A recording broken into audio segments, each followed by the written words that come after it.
¿Cuántos pueden decir amén? Puede tomar asiento, mi hermano.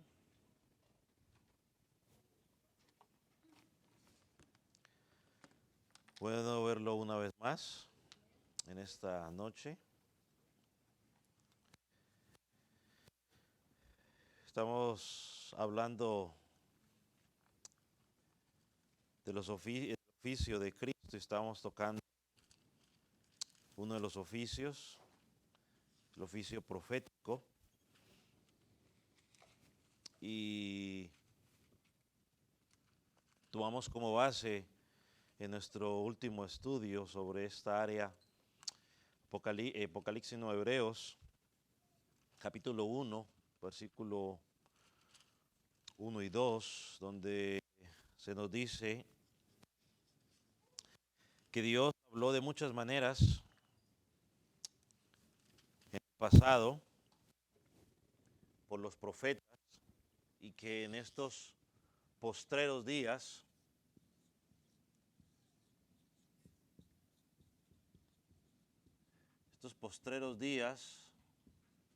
nos habla a través de Cristo, últimos días.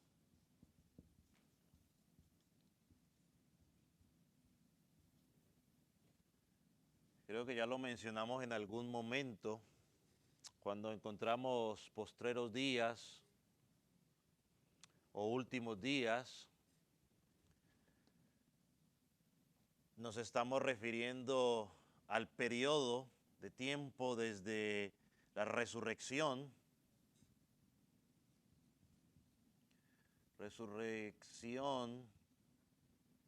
de Cristo hasta su segunda venida.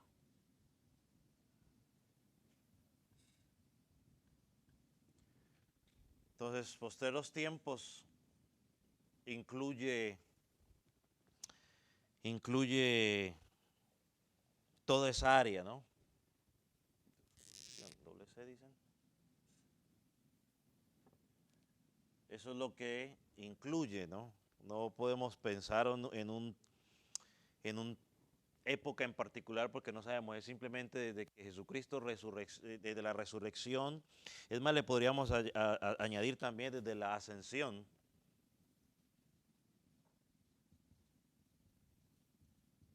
Desde la resurrección hasta la ascensión de Jesucristo, con ese, hasta su segunda venida, incluyen los últimos tiempos o los últimos días. En nuestro primer estudio o el segundo, que fue la semana pasada, sentamos las bases principales para entender la función del profeta, qué era lo que hacía el profeta, que quizás dista mucho o tiene una diferencia muy grande en lo que hoy se conoce como profeta a lo que hablaba la Escritura de lo que es el profeta.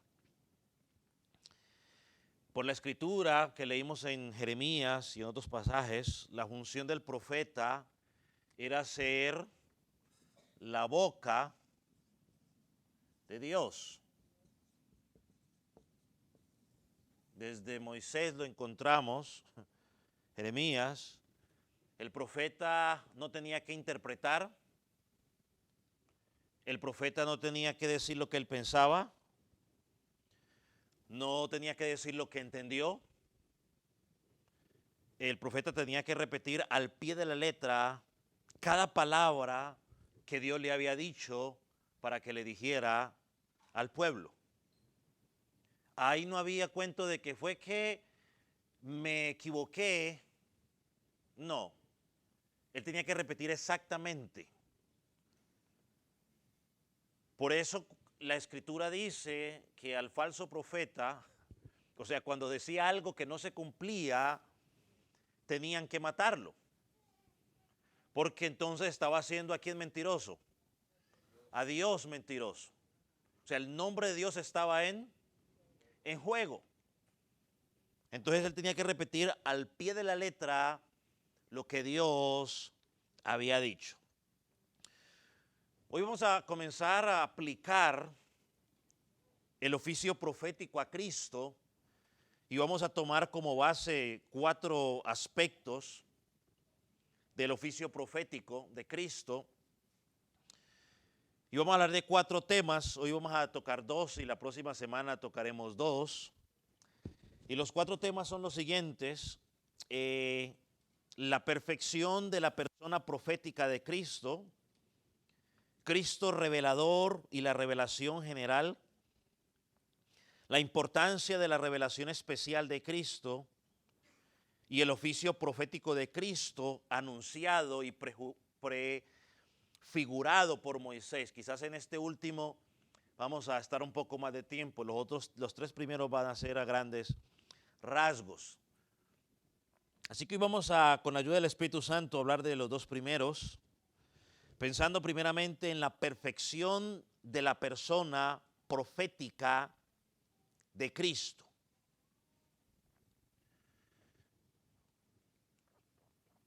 Y como lo hemos dicho ya en el oficio real y el oficio de sacerdote, la obra de Cristo como profeta depende de su persona como Dios Hijo encarnado o como Dios encarnado. Vemos sus 2 naturalezas, su relación como Hijo en la Trinidad lo califica para ser el mayor revelador de Dios a los seres humanos. Su condición como Hijo en la Trinidad lo califica para ese trabajo.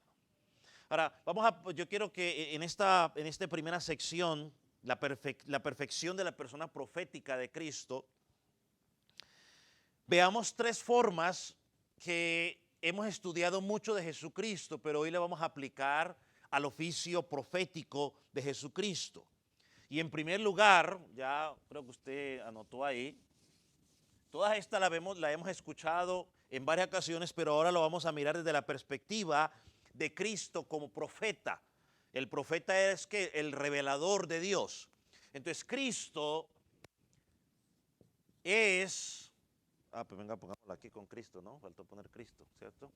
El primer aspecto es Cristo es la palabra de Dios. Ahí está. Cristo es la palabra de Dios. Cuando los profetas hablaban en el Antiguo Testamento, algunos que han tenido la oportunidad de leer, siempre se nos dice así dijo el Señor, decían ellos, o ellos decían la palabra, o la Biblia dice, la palabra vino a él. Y ellos comenzaban a hablar. Sin embargo, de Jesucristo nunca se nos dice la palabra vino a él. O así dice el Señor. Simplemente, ¿por qué? Porque Cristo, ¿Cristo quién es? Él es la palabra de Dios. Y vamos a un versículo que es muy conocido por nosotros. De hecho, Juan, capítulo 1, versículo 1. Es el versículo, uno de los versículos más conocidos dentro del cristianismo, ¿no? Lo conocemos, uno de los tantos que es fácil identificar. Si uno empieza a decir ese versículo, la gente sabe identificarlo donde está. Y quizás cuando yo dije Jesucristo es la palabra, ese versículo automáticamente, ¡pum!, se disparó en su mente en algunos. Pero mire cómo dice la Reina Valera. En el principio, y creo que lo volvemos a decir, cuando dice quizás el principio, es para darnos una idea a nosotros que entendamos. Porque tú y yo como seres finitos no entendemos el infinito. Entonces nosotros siempre entendemos las cosas desde un principio. Entonces por eso se nos pone ahí en el principio. Pero como Dios es infinito, Él no tiene ¿qué? Ni principio ni fin. Lo pone de esa manera para que tú y yo entendamos. Dice, en el principio Él era el verbo y el verbo era con Dios y el verbo era Dios. Ahora, si usted lo lee en la Nueva Traducción Viviente, esta versión lo traduce de la siguiente manera. En el principio la palabra ya existía y la palabra estaba con Dios y la palabra era Dios. Por eso es que usted no encuentra que dice, y vino palabra Jesús. No, Él es la palabra. Por eso de la misma manera como dijimos cuando hablamos del sacerdote, Él era el sacerdote y al mismo tiempo Jesucristo era ¿qué? El Cordero. La semana pasada dijimos, hablando del profeta, Él era el profeta, pero también es el mensaje. Entonces, por medio de aquí lo traducimos verbo, la palabra, otros lo dicen logos. A ver si me acuerdo de algo, ahorita que hablo de logos. O rema, bueno, dejémoslo así por ahora. Dice que por medio del verbo o de la palabra, Dios, el versículo 3 dice, hizo que todas las cosas. De hecho, dice el versículo 3, que sin Él nada de lo que había sido hecho fue hecho.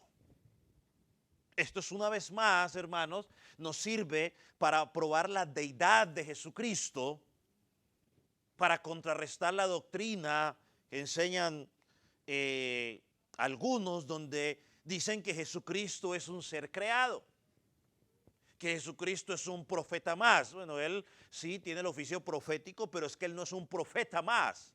Él es el profeta de los profetas. Entonces, por Él todas las cosas fueron hechas. Y sin Él, nada de lo que fue hecho estuviera hecho. Y si avanzamos un poquito más, sin Él, nada de lo que está funcionando hoy estaría funcionando. Porque Él es el sustentador de todo. Entonces, por tanto, Cristo es llamado la palabra, el verbo, no solo por su obra en la salvación, sino por su relación con el Padre desde la eternidad y su participación en la creación. Entonces, lo digo una vez más, Cristo es llamado la palabra, no solo por su obra en la salvación, sino en su relación eterna con el Padre y su participación en la creación. Entonces, Cristo es la palabra de Dios. Él no es simplemente un medio para hacer la voluntad de Dios, sino que Él es la expresión eterna del Padre. Vaya conmigo, Apocalipsis 19, versículo 17, por favor.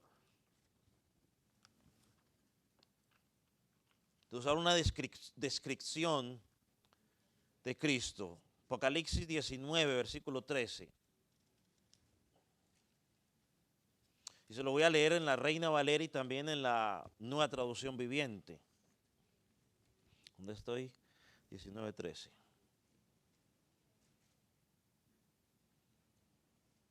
Dice, estaba vestido de una ropa teñida en sangre y su nombre es el Verbo de Dios. Es más, bueno, no sé en la Biblia que tenga usted, pero en esta que tengo yo aquí, esa palabra es resaltada en mayúsculas. Y no es porque está enojado, porque a veces algunas hacen referencia a que estoy enojado, lo pongo en mayúsculas, no, es para resaltar algo. Mire cómo lo traduce la Nueva Traducción Viviente. Llevaba puesta una túnica bañada de sangre y su título era La Palabra de Dios. Era la palabra de Dios. Y cuando pensamos una vez más allá en Juan 1:1, la expresión en el principio era el verbo, esa expresión quizás nos permite ver una distinción con el Padre en función. Una distinción con el Padre en función, pero sin embargo comparte la misma deidad con el Padre. Jesús era Dios. Lo digo una vez más. En función había una distinción. El Padre es el Padre y el Hijo es el Hijo. El Hijo es el que viene a qué?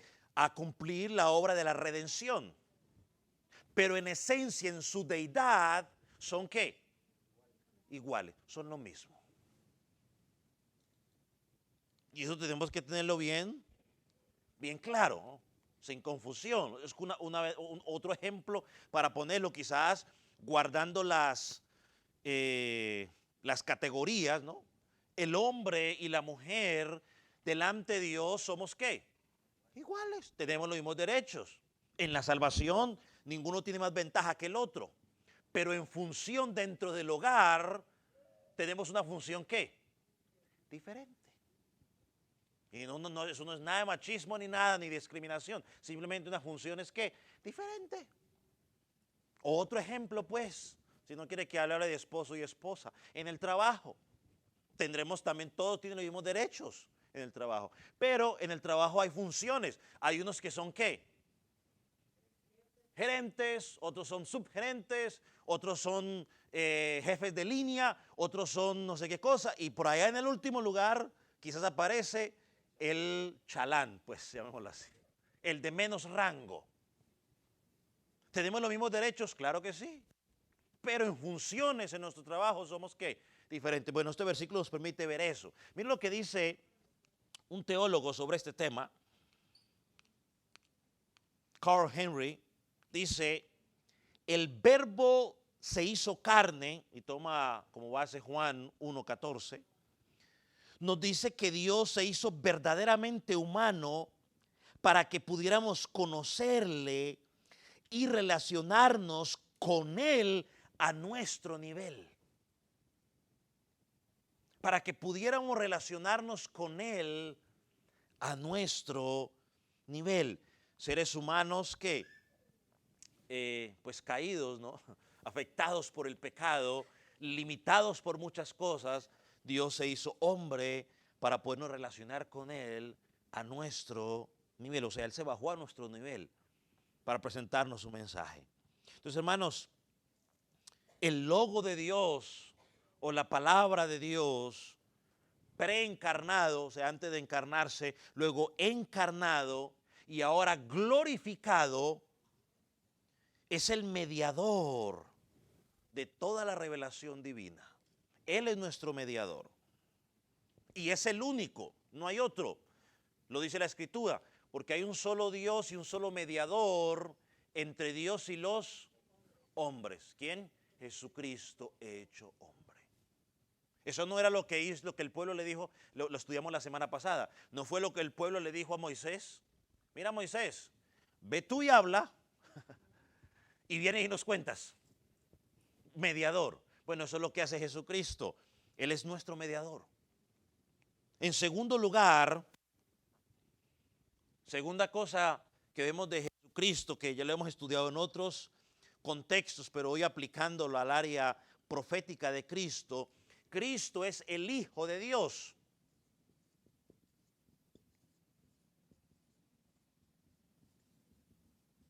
El Hijo de Dios. Usted dirá, pastor, pero pues ahí no hay nada nuevo, eso lo conocemos. Claro que sí.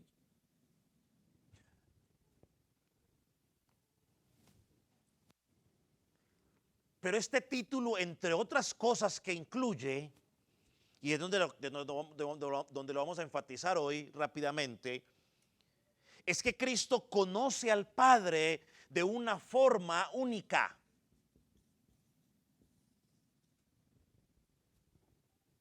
Cristo conoce al Padre de una forma única como hijo.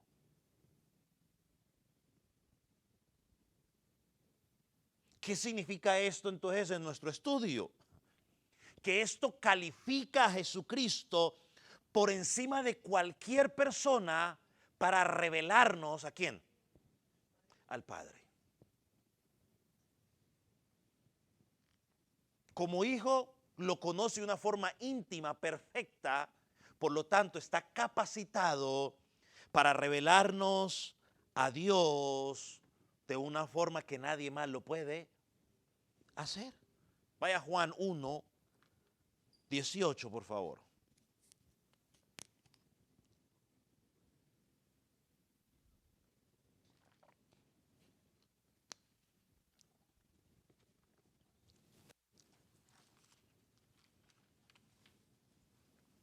Juan 1, 18.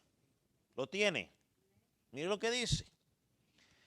A Dios nadie le vio jamás. Pare ahí por un momento. Esta es la razón por la cual no nos podemos hacer una imagen de Dios. ¿Por qué? Porque nadie la ha visto. Y como nadie lo ha visto, no lo puede describir. Esas imágenes que usted por muchos años cargó en su cartera o en la sala de su casa, disque de Jesús o disque de Dios,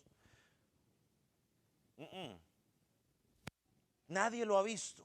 Pero aclara el versículo, el unigénito Hijo que está en el seno del Padre, Él lo ha dado a conocer. El Hijo es el único que está capacitado para revelarnos al Padre. Mire cómo lo traduce la Nueva Traducción Viviente. Nadie ha visto jamás a Dios. Oh, pastor, pero la Biblia dice que Moisés hablaba con él cara a cara. Bueno, eso es una expresión para que tú y yo entendamos simplemente de la relación de cercanía que había entre Moisés y ¿quién? Y Dios. No es que Dios tenga cara, Dios es...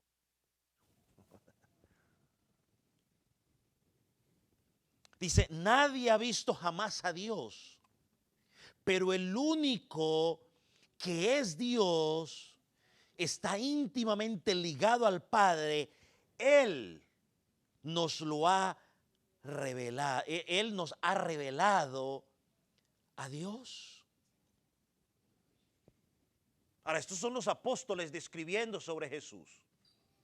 Ahora mire lo que Jesús dice de sí mismo. Mateo 11, 27. Mire lo que Jesús dice de sí mismo. Porque estos son los apóstoles. Y usted dirá, bueno, sí, están inspirados por el Espíritu Santo y ellos lo escribieron. Ya Jesús no estaba ahí para decirles que no. Pero mire lo que el mismo Jesús dice de sí mismo. Mateo 11, 27.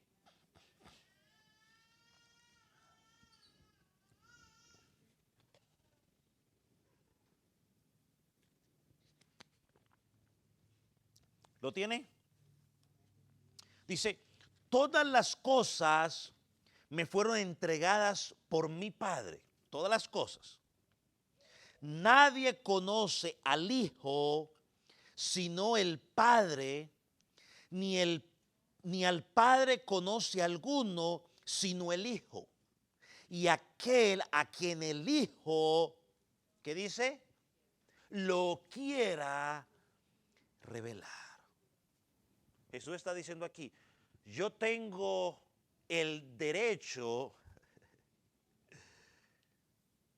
de revelar a revelarle al que yo quiera a mi Padre.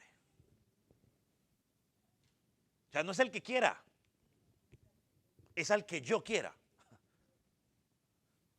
Otra forma como lo puso a Moisés es, no es el que corra, ni es el que vuele, ni es el que más sepa, sino al que Dios tiene que misericordia. Entonces no hay nadie más preparado que el Señor Jesús para darnos a conocer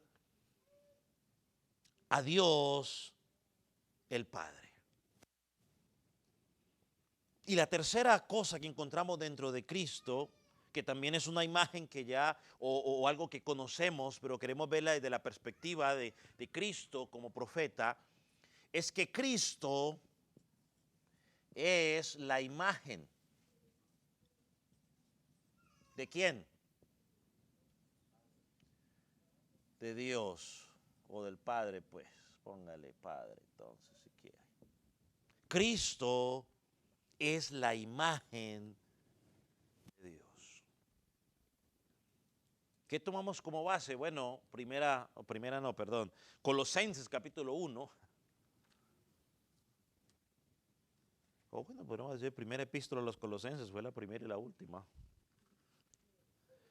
Aunque normalmente decimos que es primera porque hay más de uno, ¿no? Creo yo. Tocaría que investigar eso. Pero Colosenses capítulo 1, versículo 15, nos dice que Cristo es la imagen del Dios invisible, el primogénito de la creación. Así que ver a Cristo es ver a Dios. Ahora, tú y yo no tuvimos la oportunidad de verlo en carne y hueso como los apóstoles, pero hoy lo vemos revelado en su palabra, porque hoy nos habla a través de su palabra. Juan 12:45. Juan 12:45. Mira lo que él mismo dice de él.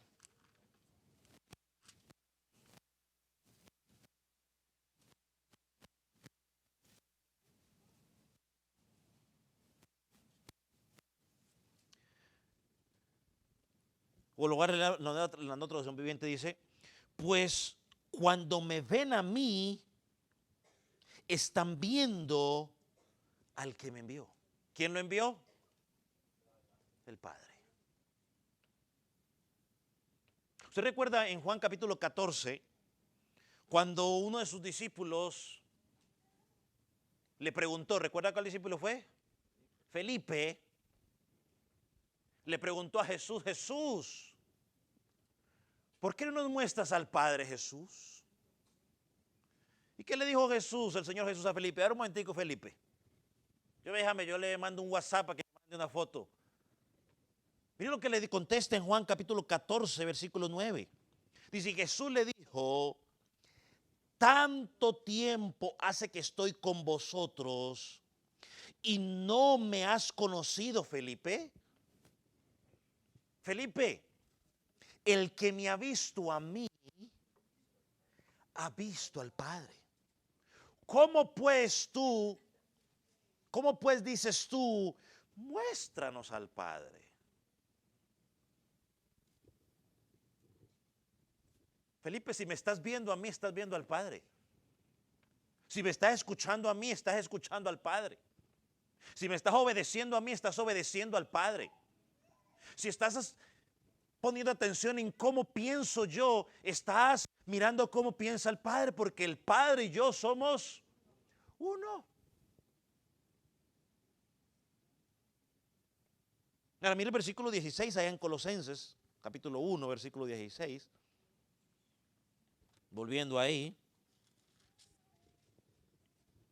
Donde nos permite ver, porque podríamos confundir la imagen de Adán con la imagen de Cristo. Y aquí vemos cómo el versículo 15, la imagen de Cristo trasciende a la de Adán, o sea, va más que la de Adán. Versículo 16. Porque en él fueron creadas todas las cosas. Está hablando de Cristo, no de Adán. Las que hay en los cielos, las que hay en la tierra, lo que es visible, lo que es invisible, sean tronos, sean dominios, sean principados, sean potestades. Todo fue creado por medio de Él y para Él. Y esto es una vez más, este es uno de los versículos que toma al ser humano y nos azota contra el piso. Porque dice que todo fue creado para Él. Porque hay no sé, un concepto humanista que se nos ha metido a nosotros aún dentro del cristianismo, donde creemos que nosotros valemos mucho y que Dios gira en torno a nosotros, o sea, que nosotros somos el sol y que Dios es el que gira alrededor nuestro. No. Todo es para su gloria. Él nos creó para su gloria. Él nos salvó para su gloria. Él nos salvó para su gloria. Todo es para Él. Entonces Cristo no solamente es la imagen de Dios,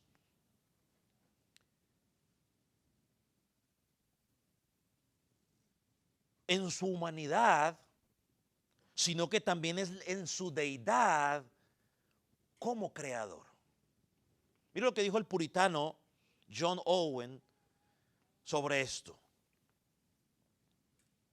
Él es la imagen esencial del Padre, debido a la unidad o semejanza de su naturaleza.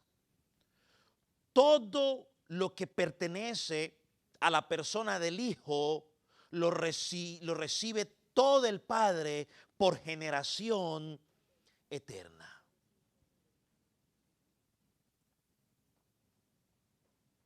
Todo.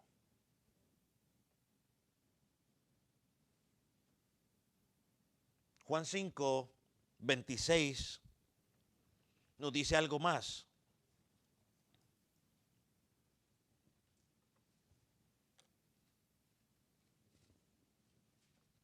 Ya el apóstol Juan, hablando sobre Cristo, ¿no? Y una vez más estos versículos nos dan pie para probar la deidad o la divinidad de Jesucristo. Jesucristo es Dios. Aunque aunque en esta congregación pues no tenemos problema y siempre lo hemos sostenido, pero es bueno recordarlo. Dice, porque como el Padre tiene vida en sí mismo, así también ha dado al Hijo el tener vida en sí mismo. Así que la vida es estar en Cristo, que tiene la vida. A veces la gente pregunta, bueno, pero ¿cómo así que muerte eterna? Entonces voy a morir y ya. No, no, no. Lo que está explicando es simplemente que usted va a estar por la eternidad apartado de la vida que es Cristo. Por la eternidad. Y no hay cómo explicar ni entender eso. Quizás la única forma para medio entender eso, ese concepto, sería leer la parábola del rico allá en el lugar de tormento, de rico y Lázaro, que nos lo explica ahí claramente. Va a tener usted conciencia, va a usted recordar ese cuento que enseña algunos por ahí, no quiero decir nombres, pero que enseña de que el alma se destruye y chao, chao, chao, chao. Eso no tiene sustento bíblico. Sigue más vivo que nunca. Consciente, y quizás el peor castigo, el peor tormento, es poder recordar que te predicaron el Evangelio, que te hablaron de Jesucristo, que tuviste la oportunidad de haber dicho, creo en Él, y diste la espalda.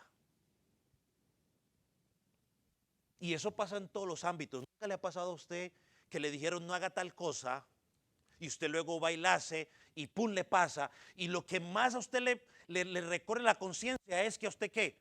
Le dijeron, y eso le martilla. ¡Pa!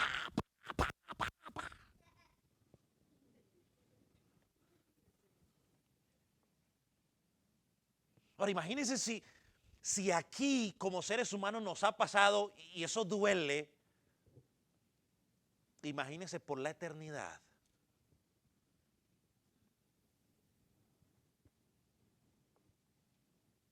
Yo me temo que, bueno, yo voy a hablar por mí, que a veces cuando pienso en eternidad, pues no puedo entender, no puedo acomodar eso en tiempo, porque es que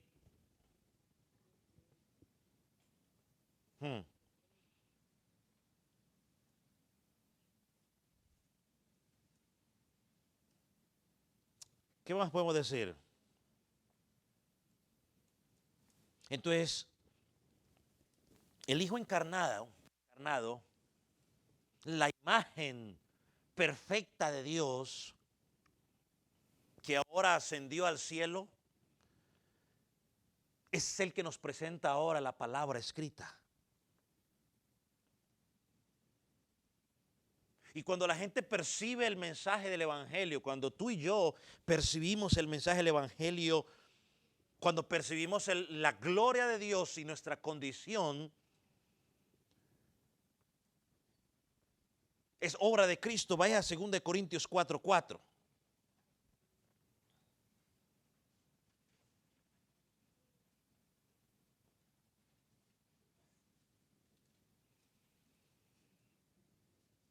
Porque cuando percibimos a Cristo, percibimos la gloria del Dios. Lo tiene 2 Corintios 4:4.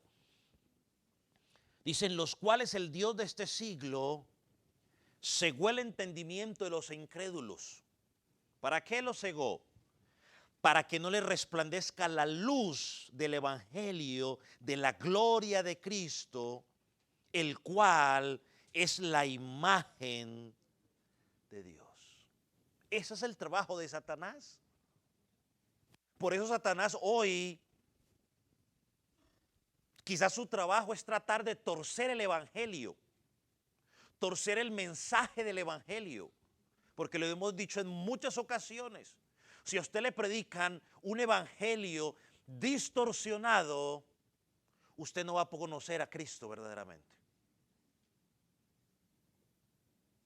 Por eso Pablo dijo, si a ustedes les predican otro evangelio, él dice, y no es que haya otro evangelio, pero si les predican otro evangelio, y mire lo que él dice, aun si sea yo o un ángel del cielo, sea que maldito de Dios, lo que significa anatema. Sea maldito de Dios. Lo interesante es que hoy encontramos una cantidad de gente que ángeles les están hablando, pero cuando uno compara lo que les están hablando con lo que dice la Escritura, no se parece en nada. Y Pablo no lo, y Pablo, maldito de Dios. Se van a ofender, pues que se ofendan, pero es la verdad. Pues no dice Pablo, no yo, no dice Pablo. Entonces, en Hebreos también lo vemos, Hebreos 1:3, hablando de Cristo, dice que Cristo es el resplandor de su gloria, la imagen misma de su sustancia, hablando ahí de la deidad de Jesucristo.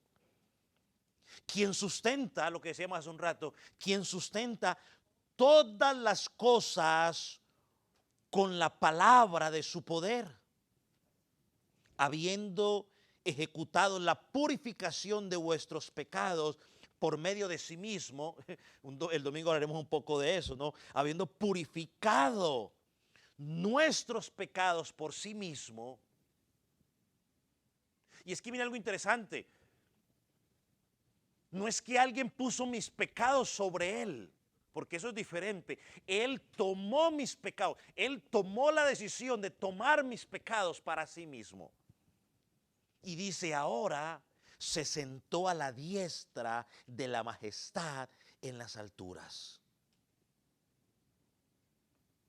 Hermanos, estos tres títulos, Cristo como la palabra de Dios, Cristo como el Hijo de Dios, Cristo como la imagen de Dios, visto desde la perspectiva del oficio profético de Cristo,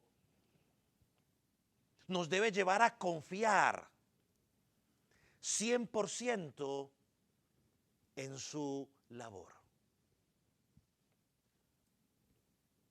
No debe haber duda sobre ello.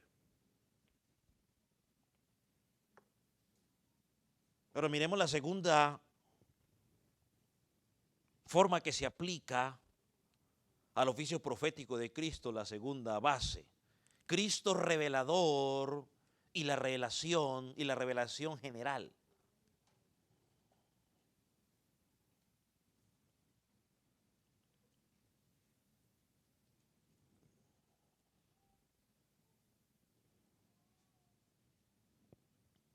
Hay algo que se conoce como revelación general y revelación específica. Y no debemos, digamos, confundir esa revelación general y esa revelación específica. Porque aunque la revelación general continuamente testifica de la gloria y la majestad de Dios, eso lo vemos en el Salmo 19:1, o sea, la revelación general es donde Dios se manifiesta a los seres humanos y nos muestra que Él existe por medio de todo lo que Él ha creado. Y yo creo que todos ustedes han visto esas fotografías que a veces ponen. De hecho, yo vi uno en estos días donde hablaban de la lógica de los ateos, que veían una computadora hecha y decían, wow, qué grandes cosas el hombre ha hecho. Y luego ven la creación y dicen, ah, bueno, eso es producto de la explosión. ¿Sí? La lógica de ellos. O sea, una computadora es obra de una mente que la diseñó y la visualizó y la hizo. Pero la creación, el mundo, que todo la Tierra puede hacer dos movimientos de traslación y rotación y traslación, creo que son, que llaman, sin que se salga de su órbita, y todos los planetas. Yo compartía con un hermano hablando un poco, donde como la Tierra es redonda, quizás en alguna parte de la Tierra algunos estarían supuestamente cabeza abajo, pero no, ahí están tranquilos. Y sin embargo eso tan glorioso es producto de una explosión. Ahora, pregúntele a una madre que ha tenido a una criatura durante 9 meses ir creciendo, ir sintiendo todos esos cambios que va pasando en su cuerpo. Algo tan perfecto, tan glorioso, tan hermoso. Ah, no, fue producto de que explotó y se formó un ser humano. Mire, yo vengo de un país donde ha habido muchas explosiones. Carros bombas, burros bombas y toda la cuestión que usted le quiera montar. Y por todo el tiempo que vivía allá, esos 20 años, o digamos unos 10 años, pues contando desde 10 hasta 20 más o menos, ya uno está más consciente. De todas las explosiones que vi, nunca de todas esas vi que luego dijeron que de esa explosión se creó algo maravilloso. De pronto quizás ellos que vivieron más tiempo allá habrán visto eso, pero yo en esos 10 años no lo vi. Porque la explosión, cuando usted habla de explosiones, ¿qué es lo que normalmente la gente dice luego de eso? Destrucción. Muerte. A los que se le han estallado bombas en las manos o juegos pirotécnicos en las manos. Oh, se le estalló y entonces ¿qué? Le salió otro dedo y cosas así por el estilo. No, muchos pierden dedos, pierden manos. Pregúntele, hermano Jeremías, que estuvo en el ejército, si de pronto no sabe de los que pisaron minas. O a la hermana que estuvo en el ejército, mi papá también que estuvo allá. A ver si fue que le salió algo bonito luego de eso. Pura destrucción. Hermano, esa es la sabiduría del hombre sin Dios. Es la única forma de explicarlo. Pero la revelación general nos lleva a pensar, hay una mente creadora detrás de todo lo que tenemos. Y el mensaje de la salvación es lo que se conoce como la revelación especial de Dios. Si Jesucristo no se manifiesta de una forma especial, no podemos entender la revelación general.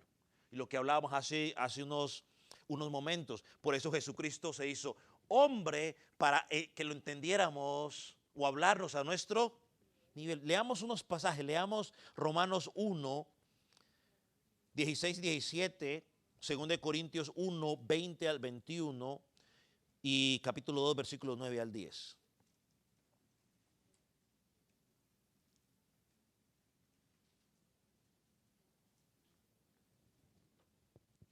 Dice Romanos 1, 16, 17, que de hecho 16 es donde hablan de que es el corazón de Romanos. Dice, porque no me avergüenzo del evangelio, porque es poder de Dios para salvación a todo aquel que cree, al judío primeramente y también al griego. Porque en el Evangelio la justicia de Dios, miren lo que dice, se revela por fe. Porque en el Evangelio y para fe, como está escrito, mas el justo por la fe vivirá. El Evangelio de Dios se revela, se nos muestra, se nos aclara por la fe. Y los creyentes andamos por fe, no por vista. No es por lo que yo pueda ver, no es por lo que Dios me pueda dar. Lo mayor que Dios me podía dar a mí y a usted, ya no lo dio. ¿Hace cuánto no lo dio? Hace más de 2000 años en la cruz. Eso es lo mejor que Dios le podía haber dado. Tener hijos es una gran bendición. Abrazarlos, compartir con ellos, tener esposa, tener un buen trabajito, cositas. Esos, sí. Pero el mayor regalo era la salvación. Y Él ya no la dio. Ese cuento que lo mejor, ese cuento que es famoso en algunos lugares para levantarle las emociones a la gente. Lo mejor está por venir, hermanos.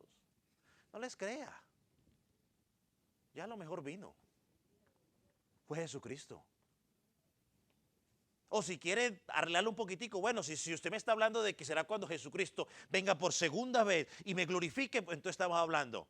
Pero tú y yo sabemos que cuando dicen lo mejor está por venir, en lo último que están pensando es en el regreso de Jesucristo por segunda vez.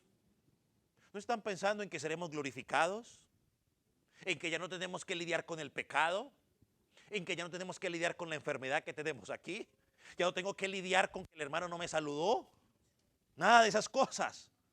No estamos pensando en eso, estamos pensando en que lo mejor está por venir, quizás carro, casa, moto, trabajo, esposa, hijos, o todo lo que le quieran prometer. Lo mejor ya vino y fue Cristo. Lo mejor que Dios nos podía dar, Dios nos lo entregó, su hijo, su único hijo. Según de Corintios, de 1 Corintios 1:20. ¿Dónde está el sabio? ¿Dónde está el escriba? Quizás ahorita para hablarle a los ateos, ¿no? ¿Dónde está el disputador de este siglo? ¿No ha enloquecido Dios la sabiduría del hombre, del mundo? Pues ya que en la sabiduría de Dios, el mundo no conoce a Dios mediante la sabiduría. Es decir, que la gente no va a conocer a Dios por estudiar ciencias, ni astronomía. Pero mire lo que dice. Agradó a Dios salvar a los creyentes por sanidades y milagros. Dice, por la locura de la predicación, por predicar el evangelio. La gente se salva porque les prediquen el evangelio. No por cantar, no por hacer un drama, no por darle comida, porque les prediquen el evangelio. Si usted le da comida, pues eso sacia su hambre física momentáneamente, pero ¿qué de la espiritual? Capítulo 2, versículos 9 y 10. Antes bien, como está escrito, cosas que ojo no vio, ni oído oyó, ni han subido en corazón de hombres, son las que Dios ha preparado para los que aman. Aleluya. Pero Dios las reveló a nosotros por el Espíritu, porque el Espíritu todo lo escudriña, aún lo profundo de Dios. Así que, hermano, que la obra principal de Cristo como profeta pertenece a la revelación especial.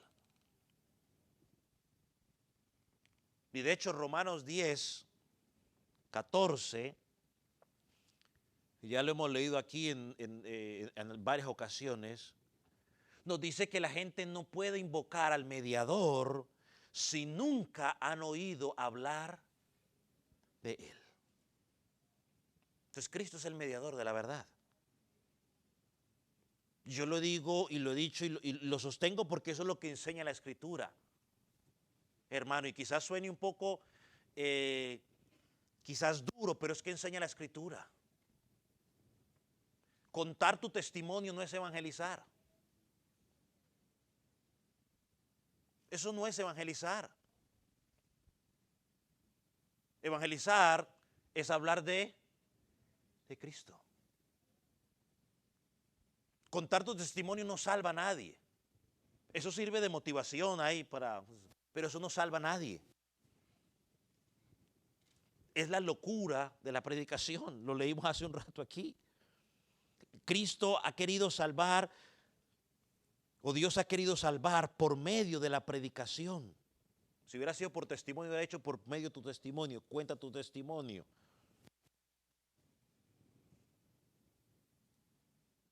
No. Habla de Cristo. Un día me dijo alguien que fue a un lugar y que el pastor lo invitó para que fueran a una iglesia. Y él dijo, ok, yo voy a ir. Y él llegó y el pastor por ningún lado estaba. Y luego se acercó a alguien y le dijo, bueno, usted el hermano tal, sí. Bueno, el pastor dijo que usted iba a predicar. Pero, ¿cómo? Pero ¿qué onda? No, pero ¿qué va a predicar? Si no, me dijo, nada, no, sí. Pero entonces cuente su testimonio.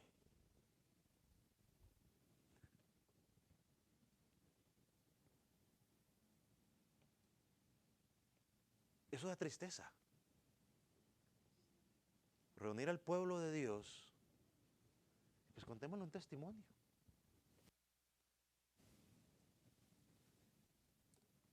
No, yo tengo que hablar de Cristo. Yo le dije, hermano, la próxima vez no haga eso. Es preferible que usted se suba y agarre el versículo que leyó en la mañana y lo lea ahí y hable de eso, que contar su testimonio. ¿Para qué? ¿Para qué quieren escuchar mi testimonio? La gente necesita escuchar a Cristo, no mi testimonio. La gente necesita conocer a Cristo, no mi testimonio. No necesitan conocer, necesitan a Cristo. Y si a usted en algún momento de su vida le llega a pasar eso, el único versículo bíblico que usted sepa, súbase y hable de ese versículo. Hable de Cristo. Porque lo que va a salvar a 3, 4 personas ese día, o va a sembrar la semilla, es que conozcan a Cristo. Aquí entonamos una canción que dice que brille Jesús. El centro es Jesús, no los hombres. Entonces, la revelación general es hermosa, pero es insuficiente. Necesitamos la revelación especial, necesitamos a Cristo.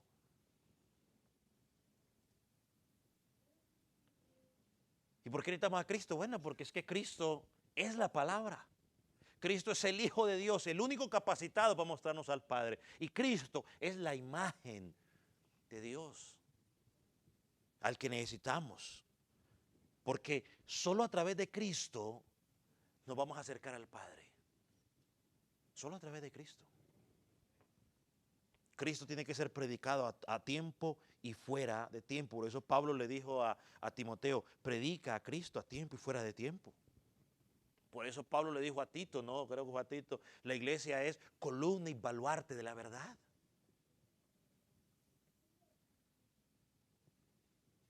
Y por eso nos congregamos, para predicar a Cristo y para luego salir y compartir con Cristo. Por eso en las congregaciones, no me acuerdo a quién lo escuché que decía que el evangelio hay que predicarlo aún dentro de las congregaciones.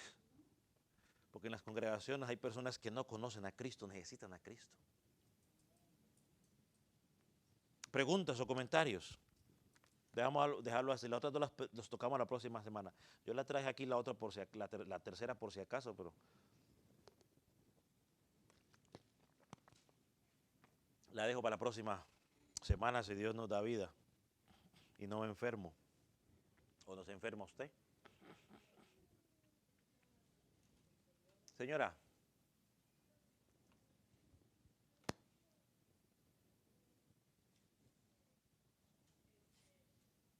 Usted estaba diciendo de que somos salvos por creer, ¿verdad? Ajá. El creer es la fe, ¿verdad? La fe que uno tiene en la obra redentora de Jesucristo. Ajá. En Efesios dice que somos salvos por gracia, Ajá. pero el medio que Dios usa para salvarnos es la fe, Ajá. ¿verdad? Y dice que la fe llega a través de la predicación de la palabra. Ujú. Pero hay gente que dice de que la fe es un don. Y la fe, si la fe fuera un don, como la gracia, entonces no habría que alimentarse la fe, porque la fe, si la fe que Dios da después que se predica el evangelio, yo no la ejercito, yo no la alimento, mi fe se debilita. Allá vemos, por eso creo que muchos vemos aquí, porque mucha gente, yo he escuchado de que dicen que la fe es un don, y un don es un regalo, y ese regalo significa que yo no tengo, o sea, alguien me lo dio, pero yo no tengo que hacer nada para obtenerlo. La fe salvadora es un don o es algo que Dios da por escuchar la palabra de Dios. Es una pregunta para usted. Ok, Efesios 2:8 está la respuesta. Dice, y usted mismo lo dijo, porque por gracia sois salvos por medio de la fe. Esto no de vosotros, es un don de Dios. La fe salvadora es un don de Dios. No es algo que usted y yo desarrollamos. La fe salvadora es un don de Dios. Una vez que nosotros llegamos a Jesucristo y estamos en Él, nosotros tenemos que seguir desarrollando esa fe para vivir en lo que Dios ya nos ha dado. Por eso leímos hace un rato que nosotros no andamos por vista, sino por fe. Por fe. Fe es creer en lo que Dios ya prometió, que dijo que nos iba a hacer, y es apoderarnos de esa verdad y caminar en base a esa verdad. Así que la fe tampoco, la fe no está fundamentada en lo que no conozco, sino en lo que yo conozco. En lo que Dios me ha revelado de su palabra, en lo que Él ha prometido, yo me muevo en base a eso, no en base a lo que yo pueda ver. Por esa razón, yo creo en la bondad de Dios, no por lo que Él haga cosas buenas por mí, sino porque Él es bondadoso. Y cuando estoy pasando por momentos de dificultad, yo creo que Dios está conmigo, que Él me está fortaleciendo y me permite seguir adelante. Bueno, la fe me permite caminar y seguir adelante, creyendo de que Él me está sosteniendo, creyendo de que Él está a mi lado y que Él me está fortaleciendo para pasar en medio de esa dificultad, aunque yo esté en la dificultad. Es que lo que pasa es que como el versículo dice que por gracia soy salvo, ¿verdad? Por medio de la fe. Y cuando dice esto, ahí se entiende de que esto se refiere a la gracia, porque ahí sigue diciendo, ¿verdad? Y esto no es de vosotros, es un don de Dios. Y después sigue diciendo, ¿verdad? Si me lo pone otro pedacito, porque me pasó a mí. El 9. El resto, ahí sigue diciendo, ¿verdad? Ahí sigue diciendo que está hablando de la gracia, porque lo que hizo Jesucristo, eso es por gracia. Nadie puede, ¿verdad? Pues salvarse por sí mismo. Pero Dios pide que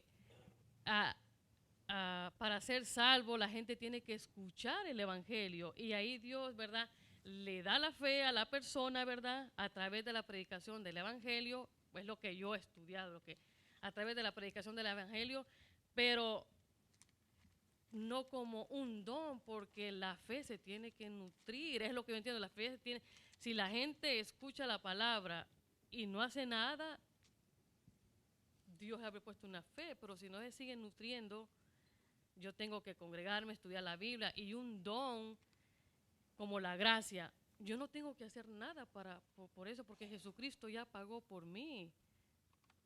O sea, yo ahí le digo, este versículo es un enredo que se trae, que en realidad nadie se pone de acuerdo qué es lo que en verdad es, está hablando de la gracia o de la fe. Y yo así le digo, esto inquieta mi corazón. No le entendí. Pues yo no sé por qué, porque, o sea, yo le estoy explicando a usted cuando dice y esto. Ajá. Lo que entiendo yo que cuando dice y esto se refiere a la gracia, no a la gracia y a la fe, porque entonces dijera y estos son un don de Dios, diría en plural, no en singular. O sea, lo que usted me está queriendo dar a entender entonces es que la fe es producto suyo. No es producto mío. Ok. No es producto mío porque dice que para que yo obtenga la fe tengo que escuchar la palabra de Dios. Bueno, Romanos dice que, ¿dónde está? Vamos a Romanos 10. Quizás para entender, o lo que estoy entendiendo es que usted diciendo aquí es que cuando dice es don de Dios, se está haciendo referencia a la gracia, que la gracia es un don de Dios. Lo que es un don de Dios, digamos, por nosotros no podemos crear nada, ni la fe, pero Ajá. Dios, el medio para ser salvo es que la gente crea la obra redentora de Jesucristo, ¿verdad? Hasta ahí vamos bien. Ajá, y eso es la fe que Dios, ¿verdad? Mientras uno escucha, Dios pone la fe en uno. Ajá. Pero si uno se queda solo con eso, si hay mucha gente que dice que cree, ¿y a dónde están? Ok, ya lo entendí. ¿Verdad? Claro, bueno, Dios pone la fe en mí para que yo pueda creer. ¿Estamos bien ahí? Estamos bien Soy ahí. salvos. Ajá, sí. Romanos dice, la fe viene por el oír, Por el oír la palabra por de oír Dios. la palabra de Dios. Es decir, yo tengo que escuchar el Evangelio, Ahí es que es lo lo que que he dice. venido haciendo para encontrar salvación. Ahí está. Entonces, ya entendí lo que usted me está queriendo decir.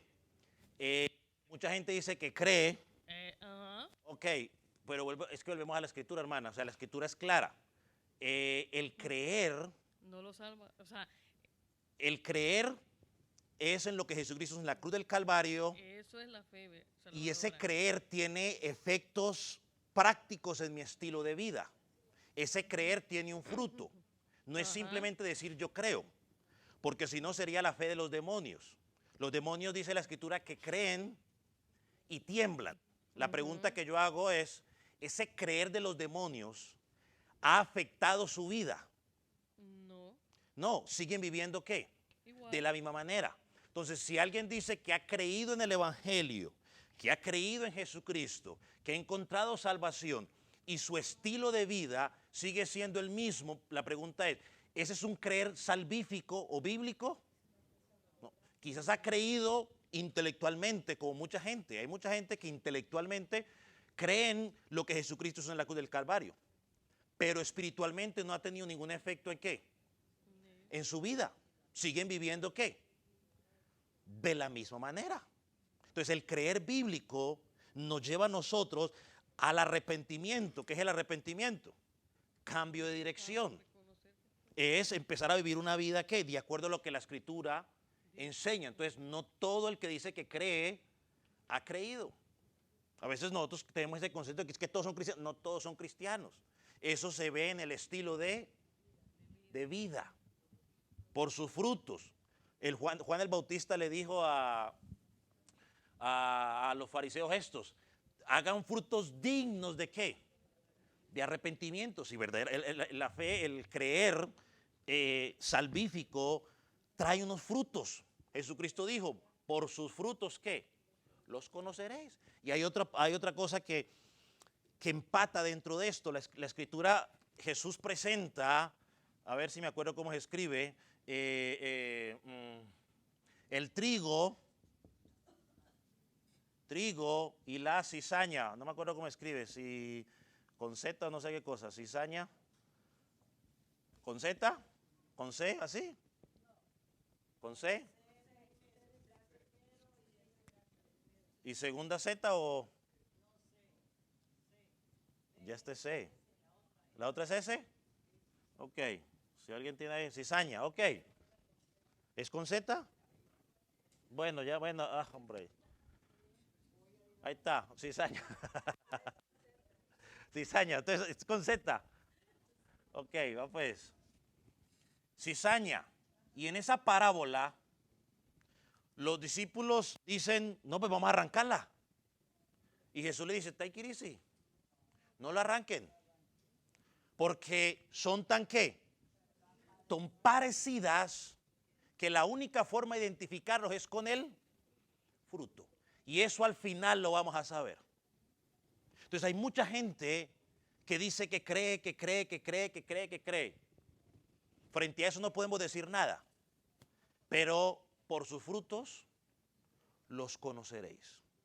Entonces, si hemos creído, eso tiene un efecto en mi estilo de vida. Por eso nos congregamos, por eso oramos, por eso predicamos su palabra, por eso estamos, ¿no?, manifestando ese fruto de haber ¿qué? De haber creído, ¿no? Somos guardados por medio de ¿qué? De esa fe. Dios sigue trabajando constantemente en nosotros. O sea, la fe, cuando hablamos de fe salvífica, eso es dado por Dios para creer en Él, y luego nosotros seguimos constantemente trabajando, poniendo en práctica lo que estamos aprendiendo para que se manifieste en nuestra vida que realmente hemos ¿qué? Creído. ¿Cuántos qué? ¿10 qué? 16.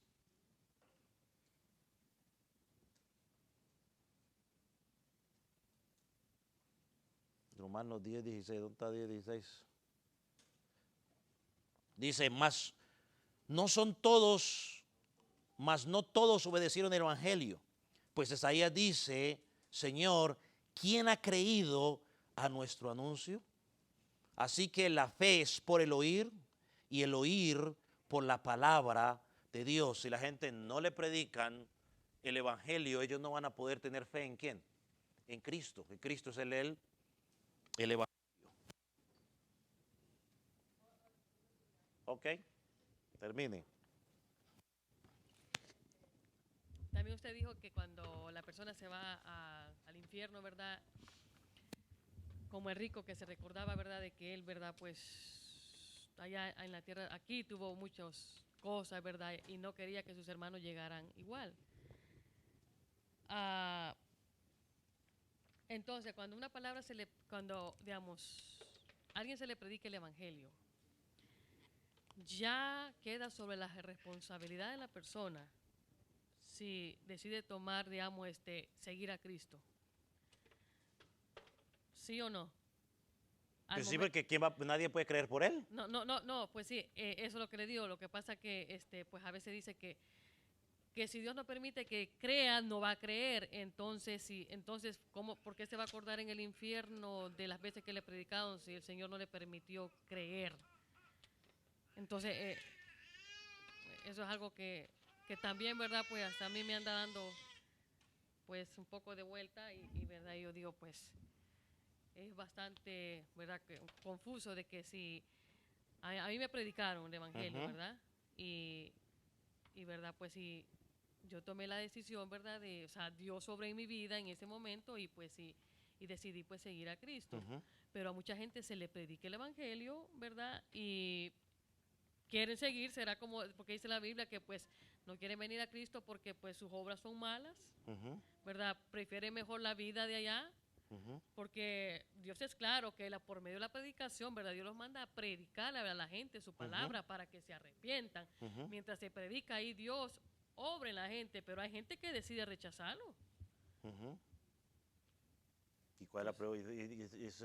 ¿Usted no entiende eso? Sí. Pues yo tampoco. No. No. Usted sí entiende porque lo que yo le estoy diciendo, usted lo ha dicho. ¿Verdad? De que si a la gente porque a veces uno dice, pues le predico a esta persona, se le dice, pasa años y años, ¿verdad? Y no, pues no, entonces ¿qué dice uno? ¿Su corazón de verdad está duro o Dios no quiere que crea? Pues Dios no le, porque es que como usted lo dijo hace un rato, o sea, tú y yo llegamos a creer en Jesucristo porque Dios en su misericordia nos quitó la venda. Porque si fuera por nosotros, no hubiéramos rechazado, lo hubiéramos rechazado siempre. Entonces, si alguien no llega a Cristo, a pesar de que usted le predica el Evangelio, yo la única respuesta que encuentro es simplemente que no le resplandeció la luz de Cristo. O sea, Dios no le quitó la venda. ¿Por qué no la quitó? Yo ahí sí no sabría decirle. Porque nadie puede decir que fue producto de que, porque yo quise. Porque la Biblia dice que no hay quien busque a Dios. Es Dios el que en su misericordia quita la venda para que la gente crea. ¿Y por qué a algunos le quita la venda y por qué a otros le quita la venda? Yo no sé, yo lo único que puedo entender es que los seres humanos, absolutamente todos, somos pecadores, estamos destituidos de la gloria de Dios por causa de nuestro pecado y que Dios en su misericordia y en su bondad, como dice Romanos, tiene misericordia del que Él tiene misericordia y del que no, no tiene misericordia. Mi responsabilidad es predicar el Evangelio. ¿Por qué Él tiene misericordia de unos y por qué tiene misericordia de otros en cuanto a la salvación? Ya eso le pertenece a Él. Y si tratamos de querer buscar una explicación para eso, pues nos vamos a volver locos, ¿no? Porque, ¿y cómo lo explico? Pues no sé, o sea, Él tiene misericordia, dice Romanos, del que Él quiere misericordia. Leímos un pasaje hace un rato que Él revela al Hijo, el Padre, al que Él quiere. Y los que hemos tenido la oportunidad de entender el Evangelio, entender a Jesucristo y por misericordia de Él estar allí caminando, luchando y tratando de perseverar, es simplemente porque hemos entendido algo espiritualmente que los de afuera no han entendido. ¿Lo entendí yo porque era más inteligente? No, simplemente Dios en su misericordia me quitó la venda para que yo entendiera y entendiera que la única salvación está en Jesucristo. Ahí es lo que entramos a lo que es el nuevo nacimiento, ¿no? Que cuando yo miro mi condición, corro al único que me va a dar salvación, que es Jesucristo. El que no ha entendido eso sigue en sus delitos, ¿sí? Y pecado, sigue buscando las tinieblas, como dice Juan. Juan dice que el que no cree es simplemente porque no ama la luz y porque se siente cómodo en la luz y ahí quiere estar. Entonces, pues, ese es uno de los misterios que humanamente queremos encontrar una explicación para encontrar un culpable de por qué esto y lo otro, pero seguimos siendo, el hombre sigue siendo responsable. El hombre sigue siendo responsable de su... Mire, le voy a contar una ilustración. Quizás le ayude a entender esto.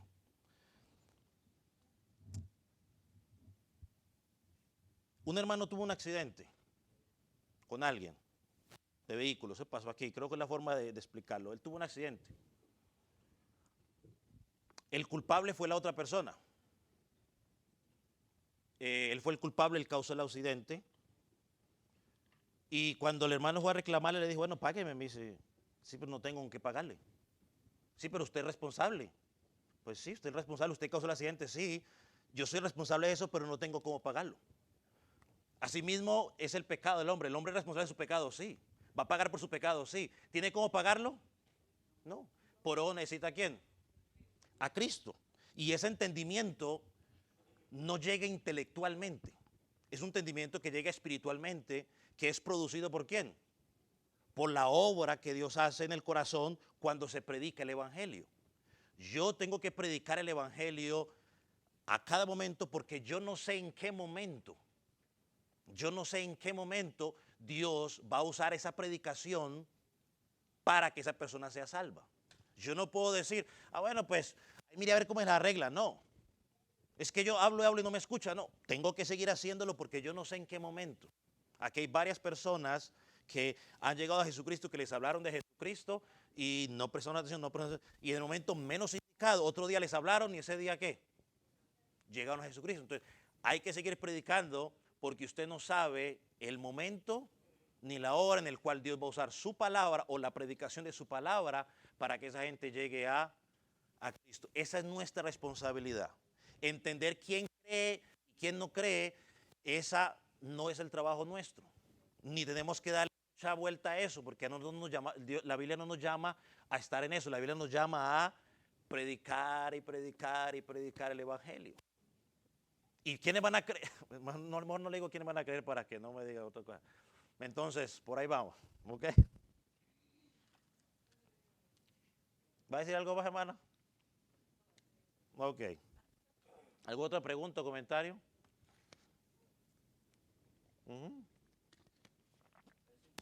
Mire que llegó hasta más cerquita allá entonces ya. Hermano. En la primera de Juan 2:19. Dice, salieron de nosotros, pero no eran Si de quiere ya nosotros. salgamos del aire, dígales vaya a los que están ahí. Ya acabó el estudio. Salieron Síganos. de nosotros, pero no eran de nosotros, porque si hubieran sido de nosotros, habrían permanecido con nosotros.